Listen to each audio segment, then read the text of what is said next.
महंगाई को लेकर प्रदेश कांग्रेस का सोशल मीडिया पर अभियान। कई मंत्रियों, विधायकों, पदाधिकारियों ने अभियान को लेकर दिखाई सुस्ती। निर्दलीय विधायक संयम लोढ़ा ने ट्वीट पर उठाए सवाल। संयम लोढ़ा ने कहा, क्या कारण है कई मंत्रियों ने अभियान की अनदेखी की। महंगाई के खिलाफ अभियान से दूरी बनाने पर कांग्रेस नेताओं से पीसीसी चीफ नाराज। सीएम गहलोत और प्रभारी अजय माकन से की जा सकती है शिकायत। महंगाई का जोर, खिलाफत कमजोर। नमस्कार, बहुत स्वागत है आपका। प्राइम डिबेट देख रहे हैं आप, आपके साथ में जेपी शर्मा। एक तरफ महामारी मार रही है, दूसरी तरफ महंगाई की मार कमर तोड़ रही है। हर आदमी महंगाई से त्रस्त है। आम आदमी की थाली का खाना महंगा हो गया है तो खास लोगों के बेहद खास शौकों पर भी महंगाई की मार है। ये अलग बात है कि खास को कुछ खास फर्क नहीं पड़ता, लेकिन उनकी तादाद कितनी सी है, इसलिए सवाल उनका है जिनको फर्क पड़ता है। इस सवाल को उठाने का जिम्मा विपक्ष का है और विपक्ष का अनमनापन चर्चा में है। मामला चूंकि हर आमो खास से जुड़ा है, इसलिए लग रहा था कि कांग्रेस इसको बहुत धारदार तरीके से, जोरदार तरीके से लोगों के बीच लेकर जाएगी, लेकिन ऐसा होता दिखा नहीं। खुद कांग्रेस के शुभ चिंतकों को अपने दिग्गजों की उदासीनता से निराशा हुई। निर्दलीय विधायक संयम लोढ़ा ने तो इस पर निराशा जताते हुए ट्वीट किया कि जनहित से जुड़े ऐसे मुद्दे पर अगर मंत्री ही मुखर नहीं है तो बाकी लोगों की क्या बात करें। तो इस महंगाई और महंगाई को लेकर जो कैंपेन चल रहा है उसमें उदासीनता है। इन तमाम पहलुओं पर कुछ सवाल उठते हैं, जैसे कि महंगाई की खिलाफत में मौन क्यों है माननीय।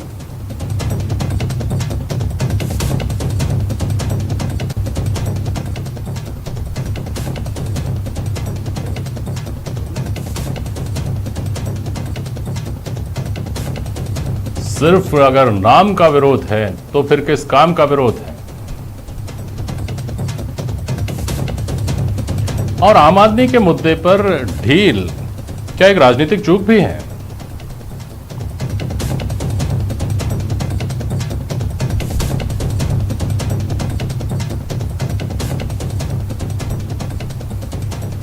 कांग्रेस की नुमाइंदगी आज प्राइम डिबेट में ज्योति खंडेलवाल कर रही हैं। रामलाल जी भारतीय जनता पार्टी के प्रवक्ता हमारे साथ जुड़ रहे हैं। अवधेश आकोदिया हैं वरिष्ठ पत्रकार हमारे साथ, और धीरेन्द्र राघव जुड़ रहे हैं, 40 यूथ विंग के प्रेसिडेंट हैं। बहुत स्वागत करता हूं मैं आप सभी का। रामलाल जी, आपके पास सवाल लेकर आऊंगा कि आपके चश्मे के नंबर, सरकारी राजनीतिक पार्टियों के चश्मे के नंबर कैसे विपक्ष से सरकार में जाते ही बढ़ जाते हैं। अवधेश जी, आपके पास भी आऊंगा इस मामले को समझने के लिए। धीरेन्द्र राघव, राजनीतिक पार्टियों का मुंह ताकने के बजाय अगर कोई नुस्खा हो जो आम आदमी ही कर ले तो वो भी समझने की कोशिश करूंगा आपसे। लेकिन ज्योति खंडेलवाल, पहले आपके पास आ रहा हूं और आपसे मेरा सवाल ये है कि 7वें आसमान पर महंगाई पहुंच चुकी है आप कहते हैं, और 7वें आसमान से ऊपर जो सरकार बैठी हुई है उस तक पहुंचाने के लिए पर्याप्त आवाज क्यों नहीं जुट पा रही है। आप ही के लोग कह रहे हैं, मैं नहीं कह रहा। नहीं, देखिए जेपी शर्मा जी, ऐसी बात नहीं है। कांग्रेस ने अभी पूरा जो कोरोना काल चल रहा है उसमें पूरी तरीके से हर मुद्दे पर आम आदमी की आवाज को बहुत ही मुखरता से उठाया है। चाहे वो पहली लहर जब हम देखते हैं तो प्रवासी लोगों को घर पहुंचाने के लिए अपनी आवाज उठाना हो, चाहे उनको भोजन और अन्य सुविधाएं उपलब्ध करवाने की बात हो, चाहे अब की अगर हम देखते हैं तो चाहे वैक्सीनेशन की बात हो, कांग्रेस ने इस बात को बहुत मुखरता से उठाया है कि सबको वैक्सीनेशन मिले, निःशुल्क वैक्सीनेशन मिले, उसकी सुनिश्चितता हो। तो हर मुद्दे को उठाया और इसी कड़ी में कांग्रेस ने जो महंगाई का मुद्दा, आज हम सब जानते हैं कि जो जनता है वो बहुत ज्यादा जूझ रही है इस आर्थिक तंगी से, क्योंकि रोजगार छिन गए हैं, व्यापार बंद पड़े हैं, उद्योग बंद हो चुके हैं। ऐसे में ये बहुत मुश्किल का सामना हर व्यक्ति को करना पड़ रहा है। मुझे तो इसमें ये भी नहीं लगता है कि निम्न वर्गीय हो या मध्यम वर्गीय हो या उच्च वर्गीय हो, हर व्यक्ति को अपनी लाइफ स्टाइल में चेंज करना पड़ा है और उसे मुश्किलें आ रही हैं अपनी रोजमर्रा की जरूरतों की चीजों को पूरा करने के लिए। और इसी बात को लेकर के कांग्रेस ने इस मुद्दे को उठाया है। अभी पहली बार नहीं उठाया है, कांग्रेस लगातार इस बात को उठा रही है कि क्यों पेट्रोल डीजल की दरें बढ़ाई जा रही है। जब से पेट्रोल डीजल की दरें बढ़ना शुरू हुई है तब से कांग्रेस ने इस आवाज को बहुत मुखरता से उठाया है कि जब अगर इंटरनेशनल लेवल पर अगर दरें कम हो रही है तो क्यों सरकार सिर्फ और सिर्फ टैक्स वसूली के लिए पेट्रोल डीजल का यूज कर रही, क्यों उसे नहीं जीएसटी की श्रेणी में लेकर के आती है? ये पहली बार आवाज नहीं उठाई गई, लगातार उठाई गई। एलपीजी गैसों की वृद्धि, लगातार बेहताशा वृद्धि, सब्सिडी को बंद कर देना, ये आम लोगों के लिए ऐसे कहे कि कोड में जैसे खाद में जैसे कोड का काम ऐसे होता है ना कि करेला और नीम चढ़ा वाली जो बात हो जाती है, बिल्कुल उस तरीके से हो गया है। और ऐसे में जब अगर हम देखते हैं तो वो रोजमर्रा की चीज जो गैस जो भोजन पकाने के काम में आ रही है, गृहिणी को वो भी लाने में वो भी लेने में बहुत परेशानी हो रही है। उज्ज्वला योजना का जो मजाक बनाया गया, तो कांग्रेस ने हर मुद्दे को बहुत ही यूं कहें कि बहुत मुखरता से उठाया है, सरकार तक अपनी पहुंचाने का काम किया है। मुझे समझा दीजिए कैसे मुखरता से उठाया भाई? इंडिविजुअल सिटीजन की कैपेसिटी में मैं इस बात को कहूं या धीरेन्द्र राघव कहें या अवधेश आकोदिया कहें, ये तो हम भी कर सकते हैं। आप एक राजनीतिक पार्टी हैं जिसकी राज्य में भी सरकार है, जिसकी केंद्र में भी सरकार रही है, और आपसे ये अपेक्षा की जाती है कि अगर आपने किसी मुद्दे को अभियान बनाकर अपने हाथ में लिया है तो अभियान ऐसे ही चलता है क्या? इतना ही चलता है कि आपकी पार्टी के तकनीकी तौर पर भले ही आपकी पार्टी के सदस्य नहीं हो, लेकिन आपकी पार्टी के समर्थक विधायक को यह कहना पड़े कि मंत्रियों की ही रिलक्टेंस सामने आ रही है?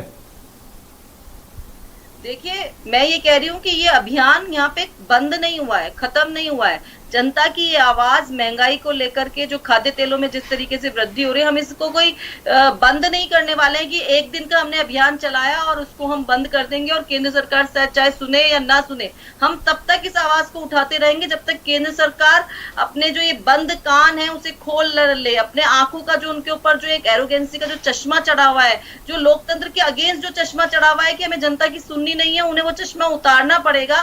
कांग्रेस इस अभियान को तब तक चलाती रहेगी। अगर कहीं कोई कमी रह गई है तो चाहे वो हमारे पीसीसी अध्यक्ष हो, उन्होंने भी इस बात को बहुत गंभीरता से लिया है, और अगर कुछ कमी भी रह गई है कांग्रेस की, अगर उस आवाज को और मुखर उठाने में और ज्यादा ताकत की आवश्यकता है या कहीं अपनी कमियों को दुरुस्त करने की आवश्यकता है, तो निश्चित रूप से कांग्रेस के द्वारा किया जाएगा। लेकिन सोचने वाली बात यह है कि केंद्र की बीजेपी की सरकार और यहाँ तक कि हमारे राज्य के सांसद जो 25 के 25 सांसद है, वो क्यों नहीं केंद्र में जाकर के अपनी आवाज बोलते हैं? क्या उनको नहीं राजस्थान की जनता की चिंता है? क्या उनको नहीं परेशानी हो रही है? क्या यहाँ पे पेट्रोल डीजल की दरें जो जिस तरीके से बढ़ रही हैं, एलपीजी गैस की दरें बढ़ रही है, लोग महंगाई से जूझ रहे हैं, यहाँ पे ऑक्सीजन की कमी रही, लेकिन राजस्थान का एक भी सांसद जाकर के केंद्र में अपनी बात तक कहने की हिम्मत नहीं रखता। ये बहुत ज्यादा, और ना सुनने की हिम्मत रखते हैं, सबसे बड़ा ना तो बोलने की हिम्मत है। रामलाल जी, ज्योति खंडेलवाल जी की पार्टी के आरोपों को तो आप राजनीतिक आरोप बता सकते हैं, और एक सुविधा आपके पास अभी आज ये भी है कि आप कह सकते हैं कि देखिए इनकी पार्टी के मंत्री विधायक अगर नहीं बोल रहे हैं तो महंगाई कोई मुद्दा ही नहीं है। लेकिन मुझे तो सिर्फ ये बता दीजिए पहले कि 2014 की महंगाई में और 2021 की महंगाई में क्या फर्क है? रामलाल जी, देखिए जेपी शर्मा जी, मैं ज्योति जी की पूरी बात धीरे से मैंने सुनी है और ज्योति जी के सारे तर्कों को भी मैंने सुना है, लेकिन ज्योति जी से मैं पूछना चाहता हूँ, ज्योति जी आप तो सिर्फ इतना बता दो कि यदि आप जनता के हमदर्द हो, जनता की समस्याओं के समाधान करने का काम करते हो, तो 2018 के बाद में पिछले 2 सालों के अंदर कितना % आपने राजस्थान के अंदर डीजल और पेट्रोल का टैक्स बढ़ाने का काम किया? क्यों नहीं? अगर जनता के प्रति आपकी हमदर्दी है तो इस टैक्स को कम करने का काम क्यों नहीं कर रहे हो? नंबर 1। नंबर दूसरी बात, आज राजस्थान की जनता ये बात समझ चुकी है कि सिर्फ और सिर्फ कांग्रेस पार्टी नोटंकी करने का काम करती है, जनता की मूल समस्याओं के प्रति उनके मन में कोई हमदर्दी नहीं है। अगर जनता के प्रति हमदर्दी होती तो आप किसानों का कर्ज माफी, संपूर्ण कर्ज माफी करते। जनता के प्रति आपकी हमदर्दी होती तो भामाशाह स्वास्थ्य बीमा योजना के अंदर 1.5 साल तक आप गरीब आदमी को मरने के लिए उसके घर के ऊपर नहीं छोड़ते, आप भामाशाह के अंदर उसका इलाज कराते। अगर जनता के प्रति आपकी हमदर्दी होती तो बिजली के बिलों को माफ करने का काम करते। अगर जनता के प्रति हमदर्दी होती तो राजस्थान के अंदर मोदी जी की सरकार ने जून और जुलाई के अंदर 2 माह का अनाज निःशुल्क दिया है। उस निःशुल्क अनाज का भी आप 2 रुपए एनएफएसए का और 1 रुपए बीपीएल का 68 करोड़ रुपए की वसूली करने का काम कर रहे हो। आप घोषणा क्यों नहीं करते कि जनता के अंदर इस संकट के समय हम निःशुल्क देने का काम करेंगे, लेकिन आप सिर्फ घड़ियाली आंसू बहाने का काम करते हो। जनता की समस्याओं के प्रति ये सवाल तो आपके ज्योति जी से हो गए। अब मैंने जो सवाल किया था जिसके जवाब में आपने ज्योति जी से सवाल किए, तो मेरे सवाल का जवाब आ लिया मान लूं, या उसका जवाब है आपके पास 2014 और 2021 की महंगाई का फर्क? देखिए जेपी शर्मा जी, वर्तमान के अंदर 2014 और 2021 की अगर हम तुलना करें, हाँ ये बात मैं मानता हूं कि पेट्रोलियम के अंदर कुछ वृद्धि हुई है, लेकिन कुछ वृद्धि पेट्रोलियम के अंदर अंतर्राष्ट्रीय बाजार की वजह से हुई है, तो कुछ स्टेट के टैक्स की वजह से हुई है। मैं चाहूंगा राजस्थान सरकार जनता को अरे थोड़ा सा साहब। मदद करने की दृष्टि से अपने टैक्स के अंदर कमी करे। लेकिन दूसरी बात, मोदी जी की सरकार ने वेलफेयर की स्कीमें भी बहुत सी चलाई है, चाहे उज्ज्वला योजना चलाने का काम किया हो, चाहे किसानों के खाते में सीधा पैसा भेजने का काम किया हो, चाहे जनधन के खातों के माध्यम से 30 करोड़ जनता के सीधे खातों के अंदर पैसा भेजने का काम किया हो। तो वेलफेयर की स्कीमें भी चली है 2014 के बाद में। और यह कहना कांग्रेस का कि साहब जनता के प्रति भारत सरकार जवाबदेही नहीं है और जनता की कोई सुन ही नहीं रहा, भारत की सरकार आज भी जनता के प्रति समर्पित है और संवेदनशील भी है और जनता की आवाज को सुन भी रही है और उनकी समस्याओं का समाधान भी कर रही है। ये कैसी भलाई है अवधेश आकोदिया, ये कैसी भलाई है जो लोगों को ऐसा महसूस होता है कि हमको गन पॉइंट पर लेकर के हमारी भलाई की जा रही है। किसान भी यही कहते हैं नहीं चाहिए भलाई, लेकिन भलाई की जाएगी उनकी। पेट्रोल डीजल के अंतर्राष्ट्रीय बाजार से जोड़ दिए हमने दाम, मत जोड़िए ना, उससे पहले ही अच्छे थे। डीटीएच कनेक्शंस को लेकर देखिए कि जो चैनल देखें उसी का पैसा दें, उसमें भी 300 रुपये में काम चल जाता था, अब 1000 रुपये में वो पैकेज नहीं मिलता। तो ये किस तरह की भलाई है अवधेश आकोदिया?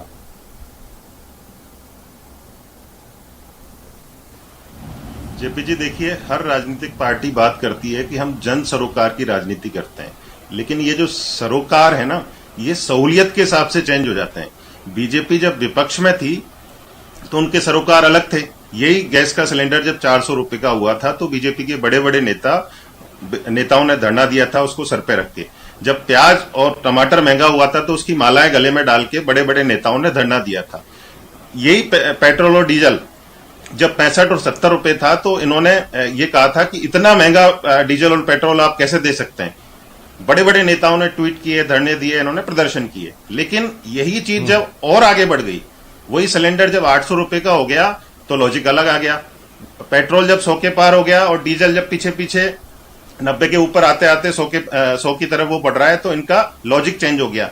यही कीमतें जो हैं पेट्रोल और डीजल की पहले भी क्रूड ऑयल से तय होती थी, आज भी हो रही हैं। तो बदला क्या? तो लेकिन आपकी पोजीशन चेंज हो गई। तो आप ये दावा मत करिए कि हम जन सरोकार की राजनीति करते हैं। आप जन सरोकार की राजनीति नहीं करते हैं, आप सुविधा की राजनीति करते हैं। जब विपक्ष में होते हैं तो आपके मुद्दे अलग होते हैं और सुविधा की राजनीति में नहीं, कम से कम ये मानना चाहिए पहले कि सरकार में बैठी हुई पार्टियां जो विवशता गिनाती है, विपक्ष में रहते हुए आप उन विवशताओं को भूल जाते हैं, या फिर आपको समझ में नहीं आती है, या समझ में नहीं आने का आप अभिनय करते हैं। जब आप सरकार में बैठ जाते हैं तो वही वक्तव्य जो उस वक्त सरकार में बैठी हुई पार्टी दिया करती थी वो आप देने लगते हैं कि नहीं साहब ये मजबूरी है, नहीं साहब ये मजबूरी है, डॉलर के मुकाबले रुपया कमजोर हो रहा है और अंतर्राष्ट्रीय बाजार में पे इसकी कीमत सीधे वहां से जुड़ी हुई है, इसलिए कम ज्यादा हो रही है, तो हमारा क्या लेने देना। तो रामलाल जी, तर्क तो पिछली सरकारों से भी सुनते आए हैं ना, तो प्रचंड बहुमत का फायदा क्या, फिर ये भी तो देखना होगा। लेकिन मैं धीरेन्द्र राघव आपके पास आ रहा हूं कि ये बहस तो अनंत बहस है और जैसा अवधेश आकोदिया ने कहा कि सहूलियत के हिसाब से सरोकार बदलते हैं, तो ऐसा नहीं है कि सारी घटनाएं जो हुई हैं 2014 और 2014 से पहले और 2014 के बाद ही बांटी जा सकती हैं। उससे पहले भी सरकार बदली हैं, उससे पहले भी स्टैंड्स बदले हैं। तो क्या कोई ऐसा तरीका भी है धीरेन्द्र राघव, हम चाइनीज चीज़ें 10 रुपये की ले लेते हैं जो है हिंदुस्तान में 150 और 200 की मिलती हैं, वहाँ कैसे सस्ता है, वहाँ से यहाँ करके भी सस्ता है और हम यहाँ प्रोड्यूस करके भी सस्ता नहीं दे पा रहे हैं लोगों को। आप चूंकि औद्योगिक संगठन से जुड़े हुए हैं इसलिए आपसे मेरा सवाल है, ये क्या जादू की छड़ी है? जी जेपी शर्मा जी, आप सही कह रहे हो। ये राजनीतिक पार्टियों का आरोप प्रत्यारोप आज का नहीं है, ये 50 साल पुराना आरोप प्रत्यारोप है। कांग्रेस सत्ता में रहेगी तो भारतीय जनता पार्टी चिल्लाएगी, भारतीय जनता पार्टी सत्ता में रहेगी तो कांग्रेस चिल्लाएगी। आज का नया नहीं है। आज किसी भी डिबेट में मैं देखता हूं कि किस मुद्दे पर बुलाया जाता है और वो मुद्दा कहां से कहां राजनीतिक पार्टियों के प्रतिनिधि ले जाते हैं। मेरा सीधा दोनों राजनीतिक पार्टियों से एक निवेदन है, क्या आपने हिंदुस्तान के औद्योगिक संगठनों को या व्यापारियों को या उद्योगपतियों को ऐसी कोई सुविधा दी जिससे कि आपकी उत्पादन लागत कम आए? पेट्रोल डीजल को छोड़ के ऐसी कोई चीज नहीं है जो व्यापारियों पर डिपेंड नहीं हो, क्योंकि पूरी उत्पादन इकाइयां व्यापारियों के हाथ में, पूरा देश का जीडीपी व्यापारियों के हाथ में है। और हम अपना डिबेट करते हैं चाइना से कि चाइना में वो चीज इतनी सस्ती है, हमारे यहाँ इतनी महंगी क्यों है। तो चाइना में जो भी औद्योगिक इंडस्ट्रियल एरिया डेवलप किए जाते हैं उसमें उद्योगपति को पर हमने बंद कान खुलते हुए देखे हैं। कई घटनाएं ऐसी हुई हैं जिनके बारे में पहले कहा जाता था कि नहीं ये सरकार नहीं सुनेगी, लेकिन सरकार ने सुनी। क्या उस स्तर तक ये विरोध महंगाई का दिखाई देता है प्रदेश में और देश में?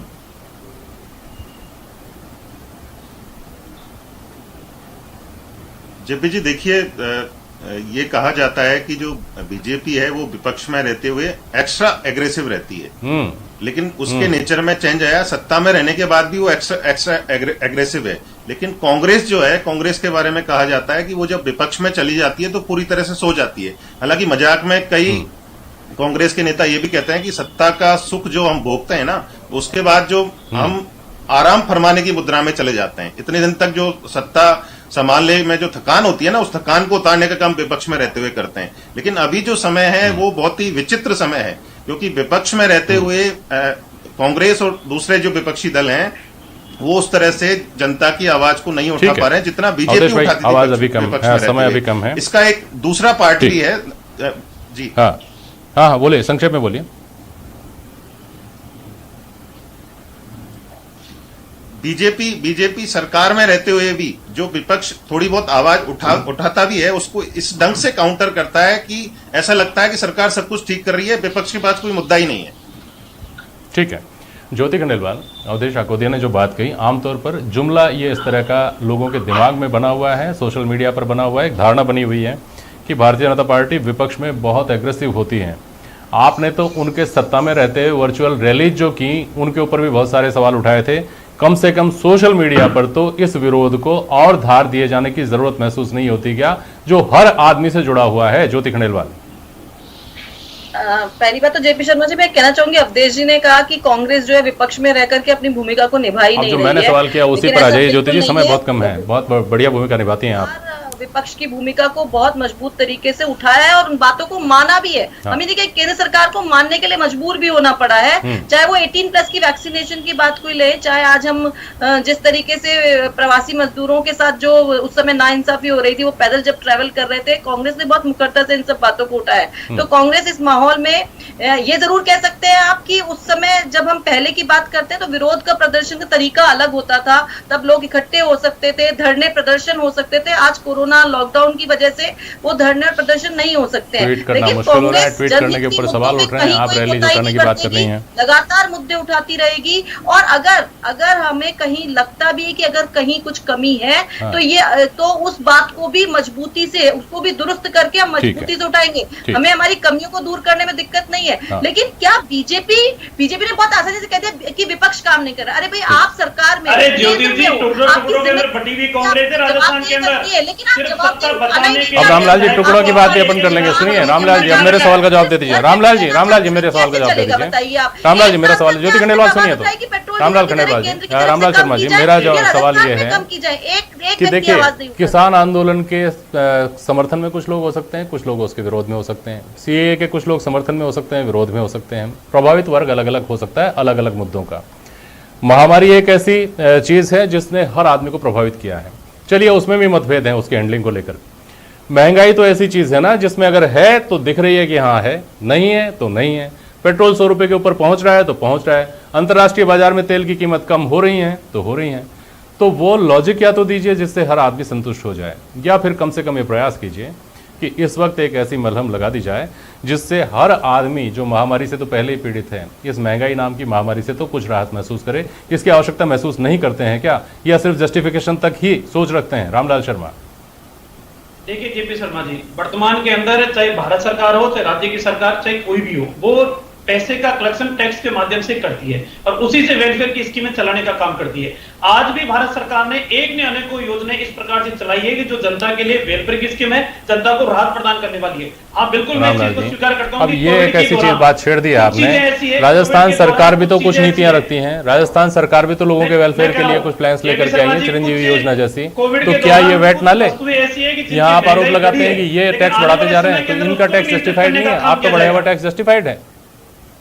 मैं क्या कह रहा हूँ, मैं कह रहा हूँ कि वर्तमान के अंदर इस कोविड के दौरान कुछ वस्तुएं ऐसी है कि जिनका दाम बढ़े हैं, लेकिन भारत सरकार का प्रयास ये है कि आने वाले समय के अंदर उसको भी नियंत्रित किया जाएगा। लेकिन राजस्थान की सरकार की प्राथमिकता ये है, ये केंद्र सरकार ने, इनकी सरकार बची रहे, इनके नेताओं के अंदर टुकड़ों के अंदर बटी हुई कांग्रेस। जब राजेश, चलिए, मैंने आपकी ये बात ध्यान से सुनी है रामलाल जी, कि कोविड महामारी से निपटने के लिए पैसे की ज्यादा जरूरत है, इसलिए ज्यादा पैसा जुटाया जा रहा है। मैं सीधे शब्दों में इसको ऐसे सुन पाया, समझ पाया, और आने वाले वक्त में हमको उम्मीद ये करनी चाहिए कि महंगाई कम होगी।